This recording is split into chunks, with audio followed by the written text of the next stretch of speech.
За имээ үхрийнхээ нүдийг төв ажилдаа сууж байна өө.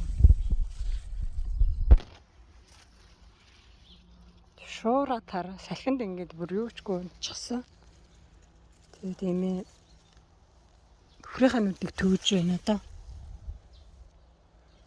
Хар байгаа эсгүүдийн бүгдийн түүчигээд төвөөс сууж байна. За энэ нэг ингээд битүү үхрийн нүд байгаа. Сайхан налаад ингээ нааша.